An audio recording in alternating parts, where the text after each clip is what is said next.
이 작품은 조선 왕조 실록을 비롯한 역사 기록을 바탕으로 제작되었습니다. 다만 인물의 대화와 내면 심리는 드라마 구성을 위해 각색되었음을 밝힙니다.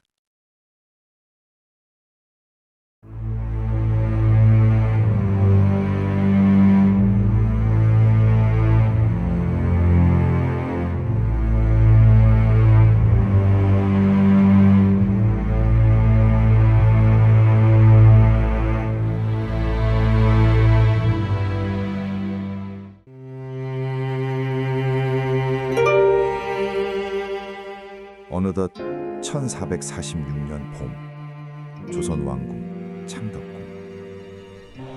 한 여인이 죽음을 앞두고 침상에 누워 있었습니다. 그녀의 이름은 소헌왕후 심씨. 조선 역사상 가장 위대한 왕 세종대왕의 아내였습니다. 52년의 생을 살아온 그녀는 이제 마지막 숨을 준비하고 있었습니다. 곁에는 38년을 함께한 남편 세종이 있었습니다. 전하, 왕비, 정신을 차리시오. 어서 약을. 아니옵니다. 약은 이미 소용없사옵니다. 전하, 제게는 시간이 얼마 남지 않았습니다. 그녀는 알고 있었습니다. 이것이 마지막이라는 것을. 무슨 말을 하는 것이오? 그래서 말씀드리고자 합니다. 28년. 제가 28년 동안 지켜온 비밀이 있습니다. 28년의 비밀. 그녀는 무엇을 그토록 오랫동안 숨겨왔던 걸까요? 소헌왕후 심씨. 여러분은 이 이름을 들어보셨나요? 아마 대부분은 모르실 겁니다. 저는 역사에 기록되지 않을 것입니다. 하지만 괜찮습니다. 실록에는 그녀에 대해 단 몇 줄만 기록되어 있습니다.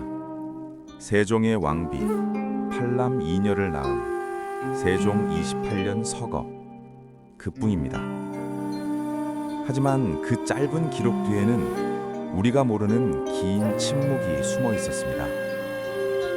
그녀의 이야기는 여기서 시작되지 않았습니다.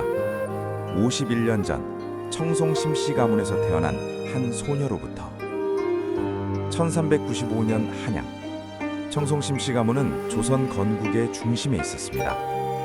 할아버지 심덕부는 개국공신, 아버지 시모는 명망 높은 문신이었습니다.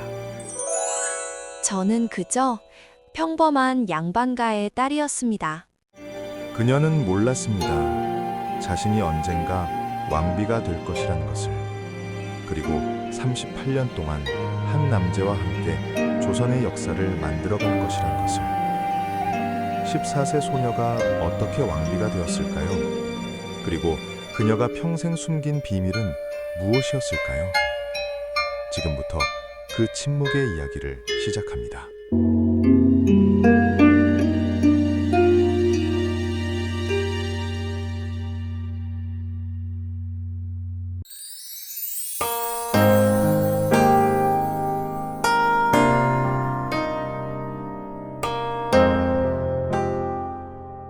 (1408년) 봄, 한양. 14살 소녀 심씨는 마당에서 언니와 함께 놀고 있었습니다. 청송심 가문은 조선 건국의 중심에 있던 명문가였습니다. 할아버지 심덕부는 개국공신, 아버지 시모는 명망 높은 문신이었죠. 하지만 어린 그녀에게는 그저 평범한 하루였습니다. 그녀는 글을 배우고 바느질을 익히고 시를 읽었습니다. 꿈은 단순했습니다. 좋은 집안에 시집가서 행복한 가정을 꾸리는 것. 왕실과는 거리가 먼 삶이라고 생각했습니다. 하지만 운명은 그녀를 다른 곳으로 인도하고 있었습니다. 그날 오후, 대문이 급하게 열렸습니다. 궁궐에서 내관이 왔습니다. 시몬은 급히 가족들을 불러 모았고 모두가 마당에 엎드렸습니다. 내관은 교지를 펼쳤습니다. 왕명이시다. 충녕대군과 청송 심씨 가문의 혼인을 허락하노니 시몬의 장녀를 대군의 부인으로 간택하노아. 14살 소녀는 이해할 수 없었습니다. 충녕대군이 누구인지, 왕족의 며느리가 된다는 것이 무엇을 의미하는지. 충녕대군은 태종의 셋째 아들이었습니다. 왕위와는 거리가 먼 왕자였죠. 맏형 양녕대군이 이미 세자로 정해져 있었으니까요. 다만 한 가지는 확실했습니다. 그녀의 평범한 삶은 끝났다는 것.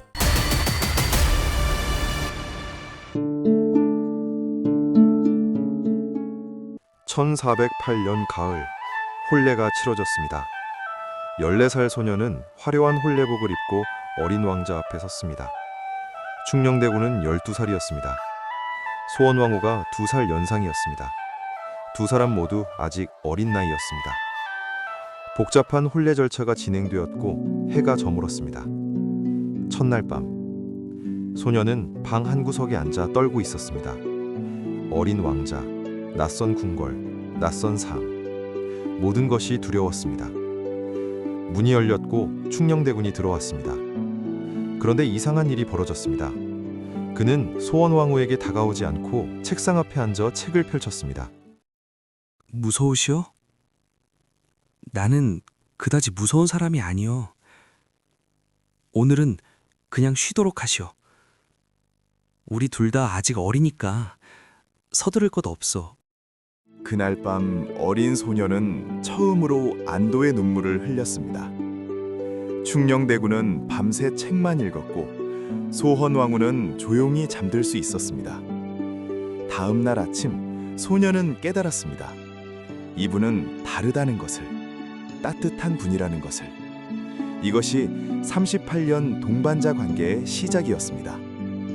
하지만 그녀는 몰랐습니다. 10년 후 이 따뜻한 남편이 왕이 될 것이라는 것을, 그리고 그 왕관이 피로 얼룩질 것이라는 것을.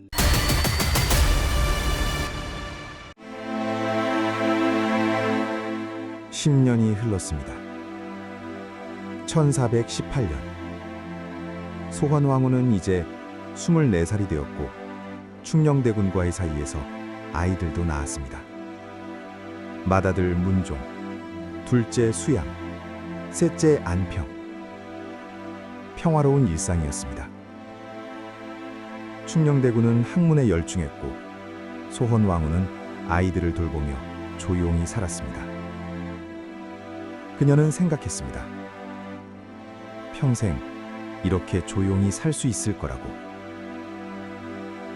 하지만 그해 봄, 궁궐에 이상한 소문이 돌기 시작했습니다. 세자 양녕대군의 기행이 점점 심해지고 있다는 것.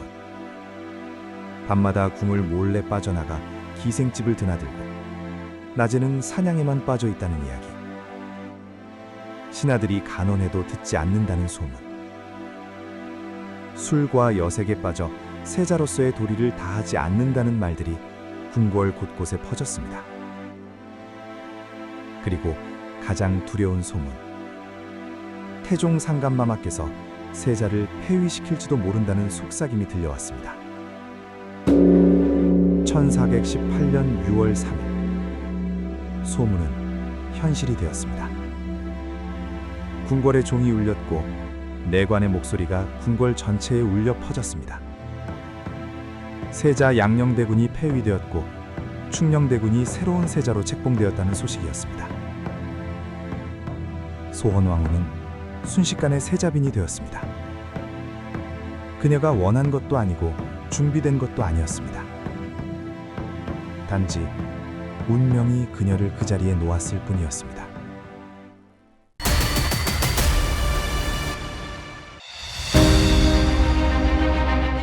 (1418년 8월 10일) 세자가 된 지 2달 만에 더 큰일이 벌어졌습니다. 태종이 왕위를 물려준 것입니다. 22살의 젊은 왕 세종, 그리고 24살의 소헌왕후는 조선의 왕비가 되었습니다. 화려한 즉위식이었습니다.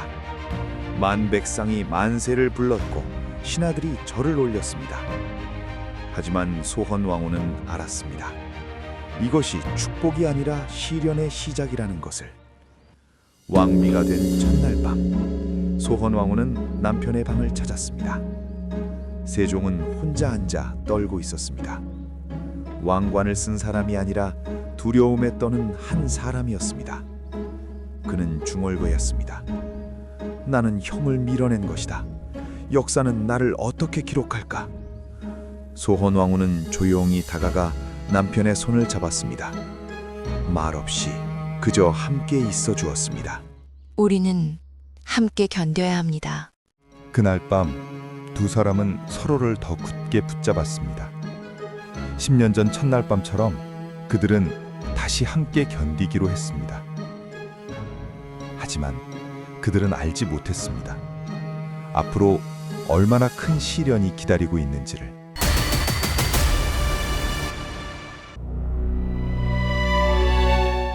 (1418년 9월) 세종 즉위 한 달 후 소헌왕후의 아버지 시모는 영의정에 올랐습니다. 왕의 장인이자 조선 최고의 권력자가 된 것입니다.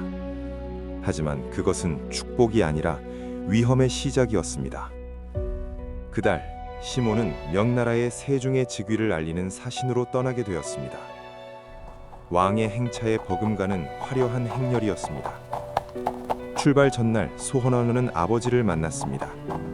시모는 딸의 어깨를 다독이며 말했습니다. 아비가 다녀올 때까지 전하를 잘 보필하거라. 왕비로서 부끄럽지 않게. 소헌왕후는 불안했습니다. 빨리 돌아오소서. 왠지 불안합니다. 하지만 시모는 웃으며 대답했습니다. 무슨 불안이 있겠느냐. 금이 환영하여 돌아올 것이다. 왕비로서 부끄럽지 않게 살거라. 하지만 그것은 아버지와의 마지막 대화였습니다. 시몬이 명나라로 떠나는 모습을 보며 소헌왕후는 눈물을 흘렸습니다. 왜인지 모르게 불안했습니다. 그리고 그 불안은 틀리지 않았습니다.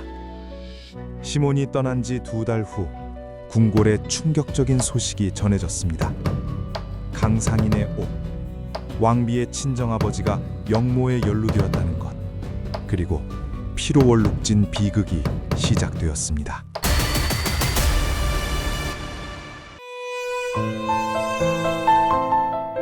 (1418년) 겨울, 차가운 눈이 내리는 밤이었습니다. 소헌왕후는 침전에서 아버지의 소식을 기다리고 있었습니다. 명나라에서 곧 돌아오신다는 전가를 받았기 때문입니다. 하지만 그날 밤 문이 급히 열렸고 세종이 들어왔습니다. 그의 얼굴은 창백했습니다. 왕비, 장인어른께서 영모에 연루되었다오.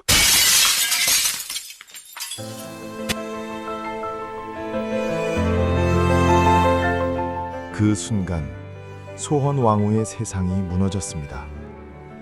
왕비가 된 지 넉 달, 행복했던 10년의 결혼 생활, 모든 것이 한순간에 무너지기 시작했습니다.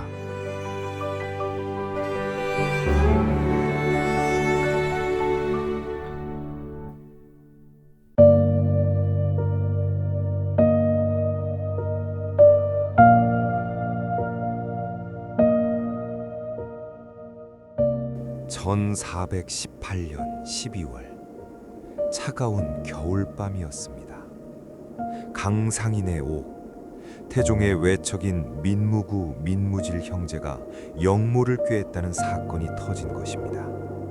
그리고 그 사건에 시몬이 연루되었다는 소문이 궁궐을 휩쓸었습니다. 하지만 증거는 없었습니다. 단지 의심뿐이었습니다. 소헌광후는 세종 앞에 무릎을 꿇었습니다. 아버지를 살려달라고 간청했습니다. 하지만 세종은 아무 말도 할 수 없었습니다. 왕이었지만 아직 진짜 권력은 상왕 태종에게 있었으니까요. 나는 왕이요. 하지만 아직 상왕께 권력이 있소. 나는 아무것도 할 수 없소. 태중 이방원, 그는 왕이 되기 위해 형제들을 죽였고 처남들까지 제거한 냉혹한 사람이었습니다. 그가 가장 두려워한 것은 외척의 힘이었습니다. 왕권을 위협할 수 있으니까요. 세종이 즉위하자 시몬은 영의정이 되었습니다. 왕의 장인이자 최고 권력자. 태종에게는 가장 위험한 존재였습니다. 소원 왕후는 울고 싶었습니다. 소리내어 울고 땅을 치며 통곡하고 싶었습니다. 하지만 울 수 없었습니다. 왕비는 개인의 슬픔을 드러낼 수 없었습니다. 만약 그녀가 항의한다면 남편 세종과 시아버지 태종 사이에 전쟁이 벌어질 것입니다. 그리고 어린 왕 세종은 패배할 것이 분명했습니다. 저는 침묵해야 합니다. 그것만이 남편을 지키는 길.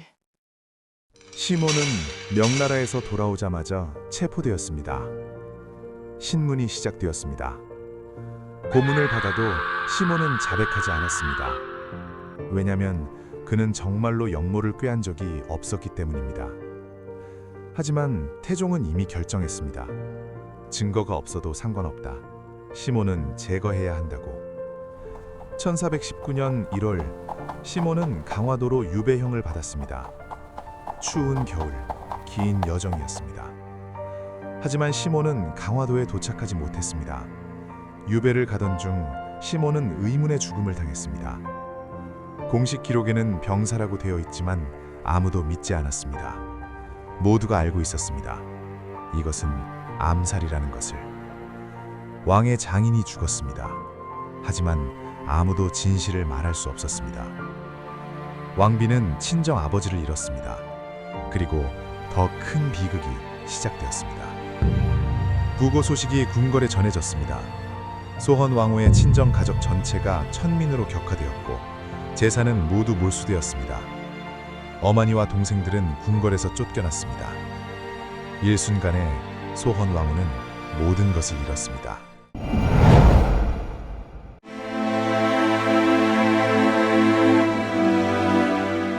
소헌 왕후는 아버지의 죽음 소식을 들었습니다. 하지만 그녀는 울지 않았습니다.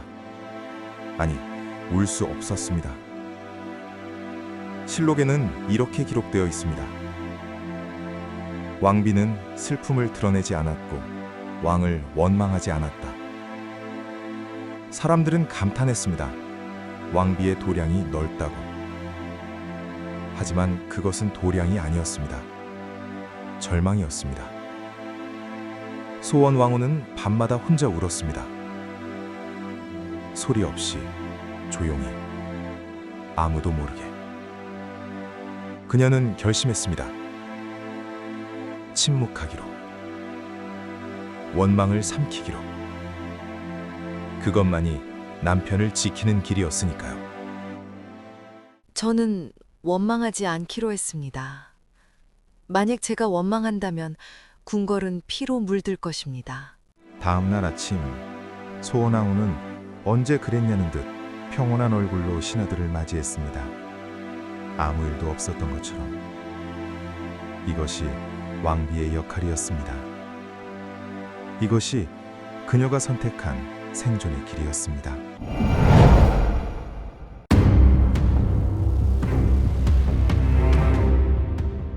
아버지가 돌아가신 지 며칠 후 깊은 밤 소원 왕후의 침전에 누군가 몰래 찾아왔습니다. 나이든 노비였습니다. 떨리는 손으로 작은 보자기를 내밀었습니다. 마마, 소인은 청천부원군 대감님의 노비였사옵니다. 대감께서 돌아가시기 전 소인에게 이것을 맡기셨사옵니다. 목숨을 걸고라도 내 딸에게 전하라고. 소혼 왕후는 떨리는 손으로 보자기를 받았습니다. 그 안에는 편지가 있었습니다. 아버지의 마지막 글씨였습니다. 소혼 왕후는 촛불 아래에서 편지를 펼쳤습니다. 아버지의 글씨가 보였습니다. 떨리는 글씨였지만 또렷했습니다. 편지에는 이렇게 적혀 있었습니다. 내 딸 왕비께 이 편지가 내게 전해졌다면 아비는 이미 세상에 없을 것이다. 아비는 역적이 아니다. 다만 권력의 희생양이 되었을 뿐이다. 상왕께서는 외척의 힘이 두려웠고 나는 그 칼날에 선택된 것이다. 편지는 계속되었습니다. 너의 남편 전하는 좋은 분이시다. 다만 아직 어린 왕이실 뿐이다. 아비는 전하를 원망하지 않는다. 그러니 너도 원망하지 마라. 아비의 마지막 부탁이다. 전하를 지켜드리거라. 소헌 왕후는 눈물을 흘렸습니다. 소리 없이 조용히. 아버님, 억울하셨을 텐데.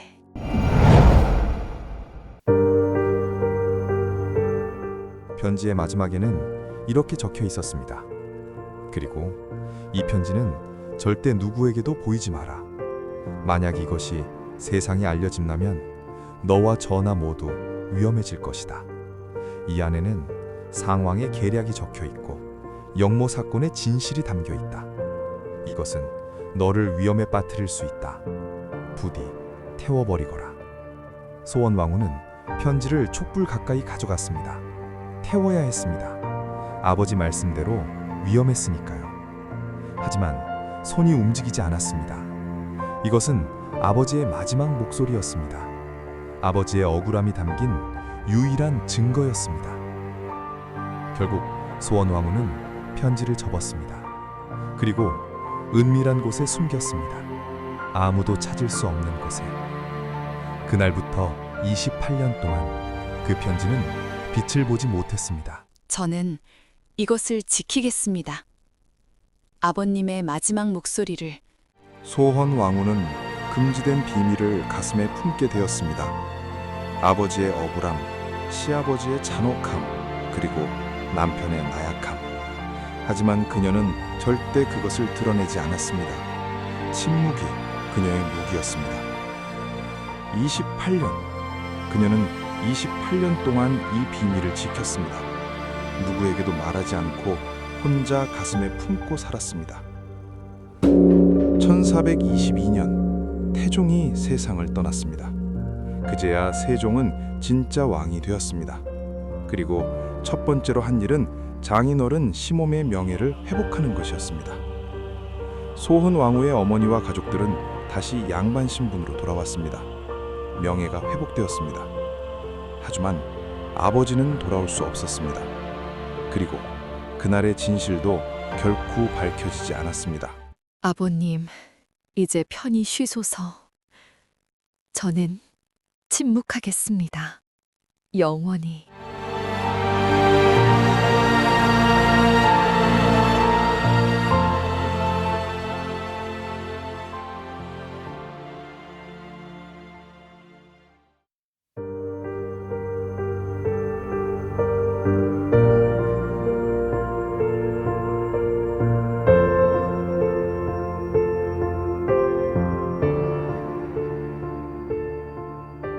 (1420년대) 친정 가족이 복권되고 몇 년이 흘렀습니다. 궁궐은 평온해 보였습니다. 하지만 신하들은 세종에게 압박을 가하기 시작했습니다. 왕실의 혈통을 이어야 한다며 후궁을 드리라고 요구했습니다. 세종은 난처했습니다. 그는 소헌 왕후 하나만으로 충분했습니다. 하지만 왕의 개인적 감정은 중요하지 않았습니다. 신하들의 압박은 계속되었고 결국 세종은 소헌 왕후에게 물었습니다. 왕비, 신하들이 후궁을 드리라 하는데 당신의 뜻은 어떠하오? 소헌 왕후는 침묵했습니다. 그녀도 알고 있었습니다. 왕비는 질투할 수 없다는 것을. 친정이 몰락한 왕비는 더욱 조심해야 한다는 것을. 만약 그녀가 질투한다면 신하들은 그녀를 투기하는 왕비라 부를 것입니다. 그리고 그것은 폐비로 가는 길이었습니다. 저는 질투할 자격조차 없습니다. 결국 수원 왕후는 고개를 끄덕였습니다. 후궁을 드리는 것을 허락했습니다. 그렇게 세종의 후궁들이 하나둘 궁궐에 들어오기 시작했습니다. 영빈 강씨, 신빈 김씨, 해빈 양씨. 소원왕후는 그들을 맞이해야 했습니다.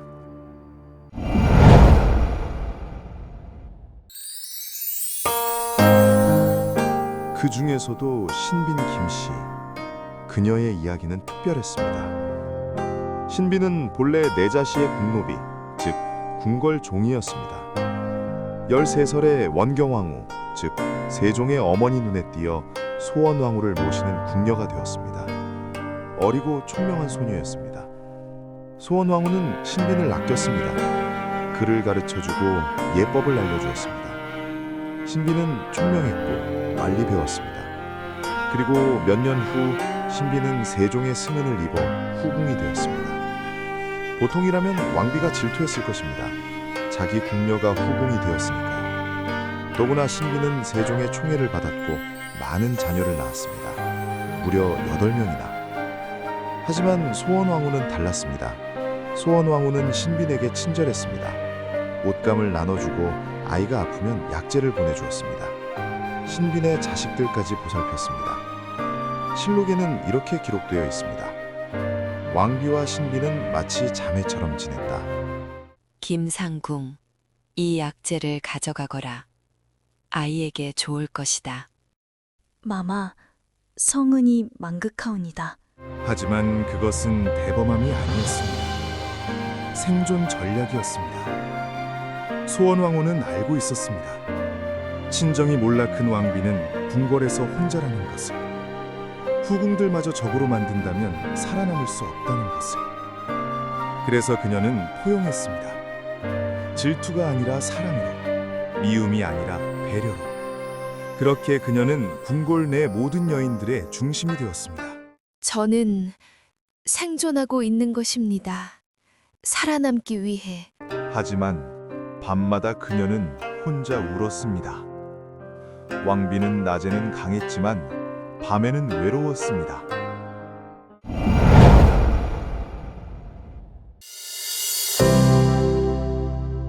(1430년대) 후반, 세종의 건강이 나빠지기 시작했습니다. 과로였습니다.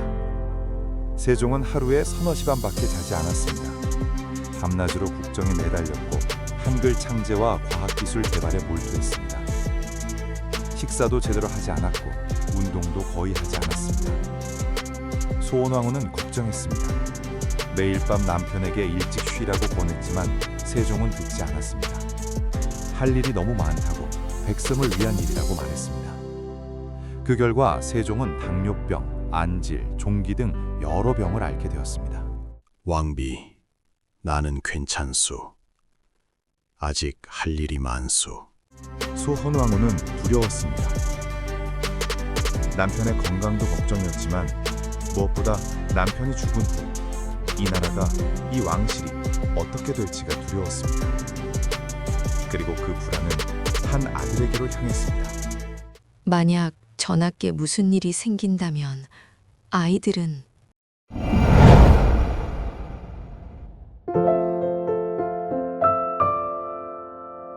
소헌왕후에게는 8명의 아들이 있었습니다. 맏아들 문종, 둘째 수양대군, 셋째 안평대군. 그 중에서 그녀가 가장 걱정한 아이는 둘째 수양이었습니다. 수양대군은 어릴 때부터 형과 달랐습니다. 영특했고 야심이 있었고 무엇보다 너무 똑똑했습니다. 맏아들 문종은 병약했습니다. 학문은 뛰어났지만 몸이 약했습니다. 반면 수양은 건강했고 무예도 뛰어났고 정치적 감각도 있었습니다. 누가 봐도 수양이 더 왕다웠습니다. 수양은 동생들 사이에서도 리더였습니다. 명령하는 것을 좋아했고 사람들을 움직이는 재능이 있었습니다. 세종도 인정했습니다. 수양이는 총명하다고. 하지만 소헌왕후는 불안했습니다. 아들이 너무 똑똑한 것이 오히려 두려웠습니다. 그녀는 역사를 알고 있었습니다. 양녕대군이 폐위되고 충녕대군이 왕이 된 것처럼 혹시 수양이도 형을 밀어내는 것은 아닐까? 너무 똑똑한 것이 오히려 두렵습니다. 밤마다 소헌왕후는 기도했습니다. 부디 형제들끼리 칼을 겨누는 일이 없기를. 자식들이 서로 죽이는 일이 없기를. 하지만 그녀는 몰랐습니다. 자신이 죽고 난 뒤 정말로 그 일이 일어날 줄은. 1453년 소원왕후가 죽고 7년 후 수양대군은 조카 단종을 폐위시키고 왕위에 올랐습니다. 계유정난. 어머니의 두려움은 현실이 되었습니다.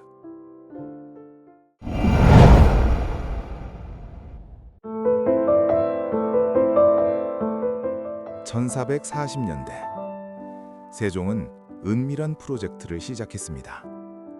신하들도 모르게 아주 조용히 밤마다 서재에 혼자 틀어박혀 무언가를 연구했습니다. 소헌왕후는 궁금했습니다. 남편이 무엇을 하고 있는지. 하지만 묻지 않았습니다. 세종이 말하고 싶을 때 말할 것이라고 믿었습니다. 그러던 어느 날 밤 1443년 세종이 처음으로 소헌왕후를 서재로 불렀습니다. 왕비, 보여드릴 것이 있어. 책상 위에는 이상한 글자들이 놓여 있었습니다. 본 적 없는 문자였습니다. 하지만 이상하게도 아름다웠습니다. 이것은 무엇입니까? 이것은 새로운 문자요. 백성들도 쉽게 배울 수 있는 우리의 글자. 그 순간 소헌왕후는 깨달았습니다. 남편이 무엇을 꿈꾸고 있는지를, 그리고 자신이 그 꿈의 첫 번째 목격자가 되었다는 것을. 이것이 훈민정음의 시작이었습니다. 그리고 소헌왕후는 그 창제 과정을 함께하게 될 유일한 왕족이었습니다. 아름답습니다. 정말로. 3년 후 1446년 훈민정음이 세상에 공개되었습니다. 하지만 그 순간 소헌왕후는 병상에 누워 있었습니다. 그녀에게 남은 시간이 얼마 없었습니다. 한글과 함께 그녀의 삶도 끝을 향해 가고 있었습니다.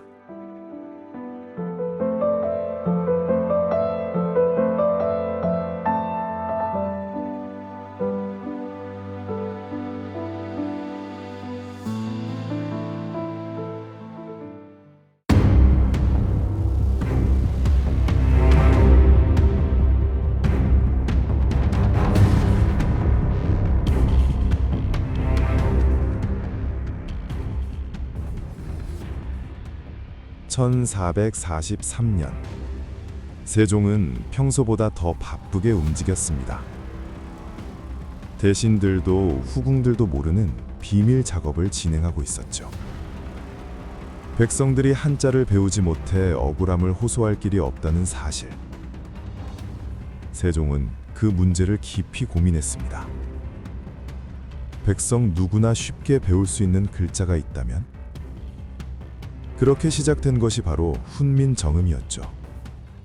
어찌 이곳에 전하께서 밤마다 잠을 이루지 못하시는데 왕비로서 어찌 모르겠습니까? 이 글자는 백성들의 목소리를 담을 그릇이 될 것이요. 어리석다 하여 누구도 배울 수 없었던 이 땅에 누구나 읽고 쓸 수 있는 글을 남기고 싶소. 소헌왕후는 그 순간 남편이 얼마나 큰 꿈을 품고 있는지 깨달았습니다.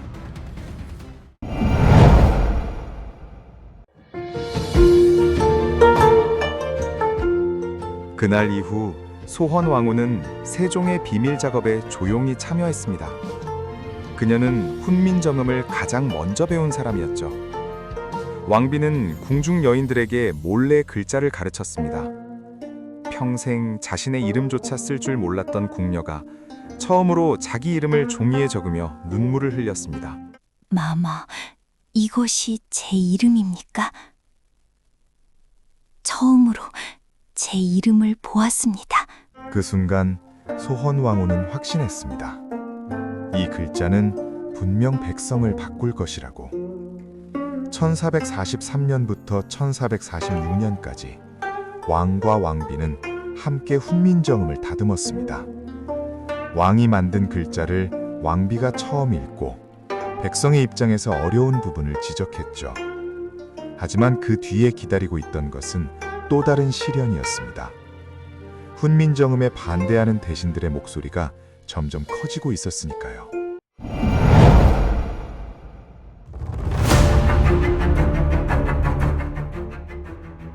(1444년 2월) 집현전 부제학 최만리를 포함한 신하들이 상소를 올렸습니다. 훈민정음은 중국을 배반하는 행위이며 한자를 버리는 것은 오랑캐가 되는 길이라고 주장했죠. 신하들의 반대는 거셌습니다. 세종은 깊이 고민했죠. 내가 지금 하고 있는 일이 정말 옳은 것인가? 백성을 위한다는 명분으로 나라를 흔들고 있는 것은 아닌가? 그날 밤 소헌왕후는 남편의 곁으로 다가갔습니다. 전하, 전하께서 만드신 글자는 틀리지 않았습니다. 신하들은 학문으로 세상을 보지만 저는 백성으로 세상을 봅니다. 궁녀 하나가 자기 이름을 처음 쓰며 울던 모습을 보았습니다. 그것이 전하께서 만드신 글자의 진짜 가치입니다. 그 말에 세종은 다시 힘을 얻었습니다. 중궁 고맙소. 그대가 옆에 있어 다행이여. 1446년 9월 상순, 세종은 마침내 훈민정음을 세상에 반포했습니다. 그리고 그 결정을 끝까지 지지한 사람은 바로 소헌왕후였습니다.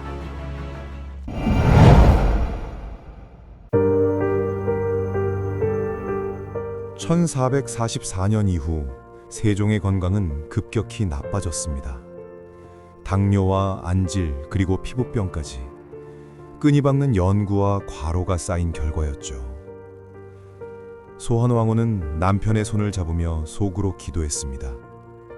부디 조금만 더 당신이 만든 글자가 백성에게 퍼지는 것을 보실 수 있기를.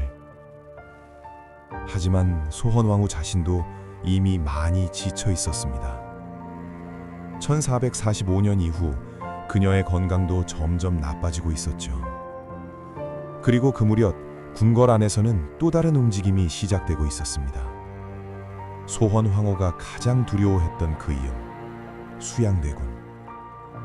소헌황후는 그의 움직임을 느끼고 있었습니다. 앞으로 무슨 일이 벌어질지 그녀는 이미 알고 있었으니까요.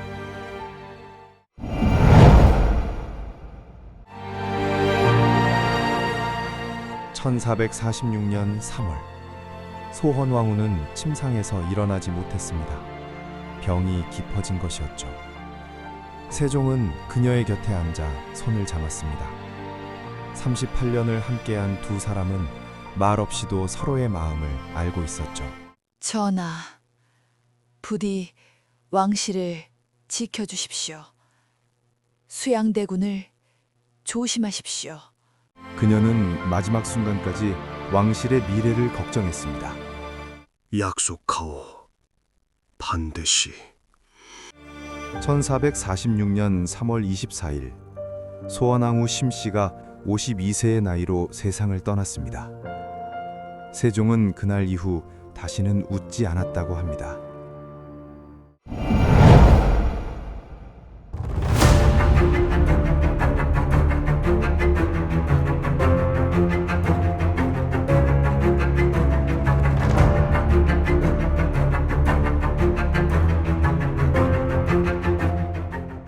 소헌왕후가 떠난 뒤 세종은 그녀의 유품을 정리했습니다. 그리고 그 안에서 하나의 낡은 편지를 발견했죠. 편지는 1418년 시몬이 유배지에서 쓴 마지막 편지였습니다. 28년 동안 소헌왕후가 혼자 간직해온 비밀이었죠.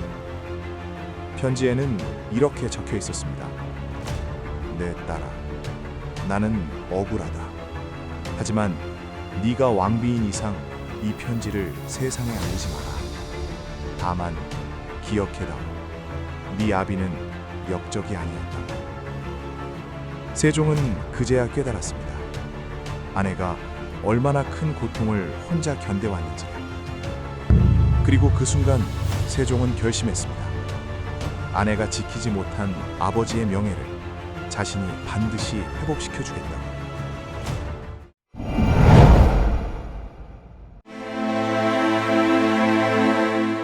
(1446년 5월) 세종은 대신들을 불러 명령을 내렸습니다.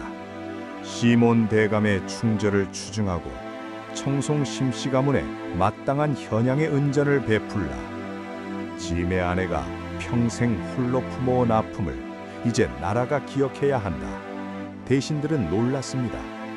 24년 전 명예를 회복한 시몬 대감에게 다시 한번 은전을 내린다는 것이 전하의 각별한 뜻임을 모두가 느꼈습니다. 이것은 내 아내가 28년 동안 혼자 짊어진 고통이다. 비록 그 고통을 살아서 나눠주지 못했지만 이제라도 이 나라가 그 억울함을 기억하게 하겠다. 세종은 결코 물러서지 않았습니다. 그렇게 시몬에 대한 추징이 이루어졌고 청송 심씨 가문의 충절은 온 나라에 선포되었습니다. 1422년 신분을 회복한 것에 나아가 이제 그 이름은 역사의 충신으로 새겨졌습니다. 하지만 그 선포를 들어야 할 소원왕후는 이미 이 세상에 없었죠.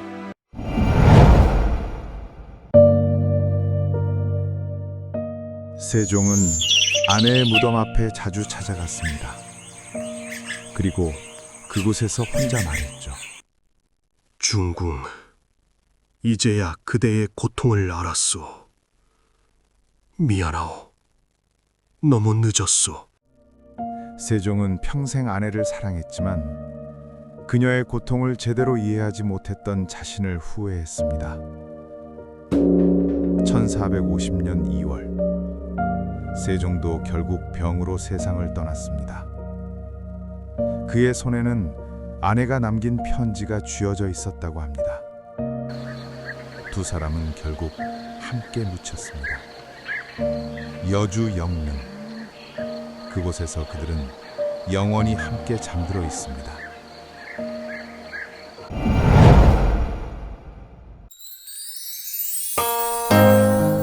훈민정음은 1997년 유네스코 세계기록유산으로 등재되었습니다.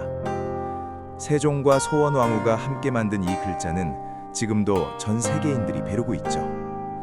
하지만 역사는 소원왕후의 이름을 거의 기록하지 않았습니다. 그녀는 세종의 아내로만 남았을 뿐이죠. 그러나 만약 소원왕후가 없었다면 훈민정음은 세상에 나올 수 있었을까요? 그녀가 곁에서 지지하고 처음을 시험하고 백성의 목소리를 전해주지 않았다면 소원왕후는 왕비로서, 아내로서, 어머니로서 모든 역할을 다했습니다. 그리고 한글이라는 위대한 유산을 세상에 남기는데 결정적인 역할을 했죠. 이것이 바로 소원왕후의 비밀일기입니다. 역사가 기록하지 않은 그녀만의 이야기.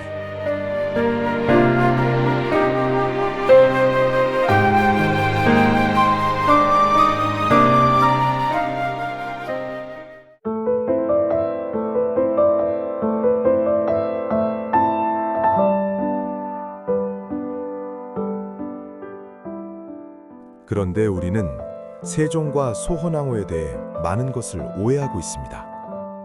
오늘은 그 오해들을 하나씩 풀어보겠습니다. 첫 번째 오해. 세종은 자식이 많아서 바람둥이였다? 아닙니다. 세종은 소헌왕후와의 사이에서 팔남이녀 그리고 후궁 5명과의 사이에서 10명의 자녀를 두었습니다. 하지만 이것은 조선시대 왕으로서는 매우 적은 숫자입니다. 태종은 후궁 12명, 중종은 10명 이상이었죠. 세종은 오히려 소헌왕후와의 금슬이 매우 좋았던 왕이었습니다.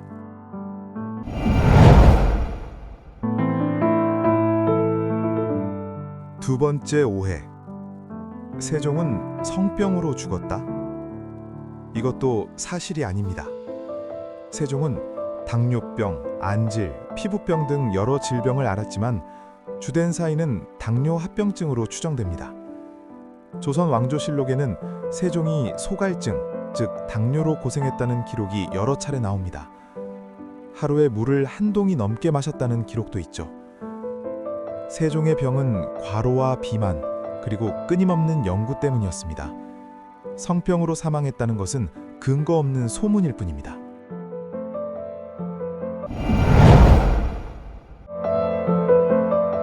세 번째 오해. 한글은 인도나 다른 나라 글자를 베낀 것이다. 절대 아닙니다. 훈민정음은 세종이 발음기관의 모양을 본떠 만든 독창적인 글자입니다. 자음은 혀, 입, 목의 모양을, 모음은 하늘, 땅, 사람을 상징하죠. 1997년 유네스코는 훈민정음을 세계 기록유산으로 지정하며 독창성과 과학성을 인정했습니다. 한글은 세계에서 유일하게 창제자와 창제 원리가 명확한 문자입니다.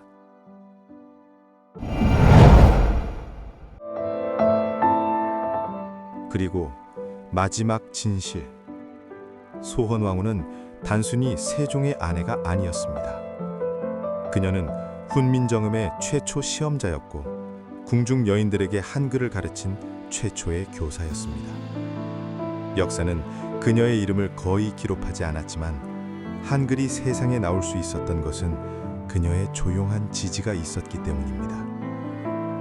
오늘날 우리가 자유롭게 한글을 쓸 수 있는 것은 세종과 소헌왕후가 함께 꿈꾼 미래가 현실이 되었기 때문입니다. 이것이 바로 소헌왕후의 비밀일기입니다. 역사가 말하지 않았던, 하지만 우리가 꼭 기억해야 할 이야기.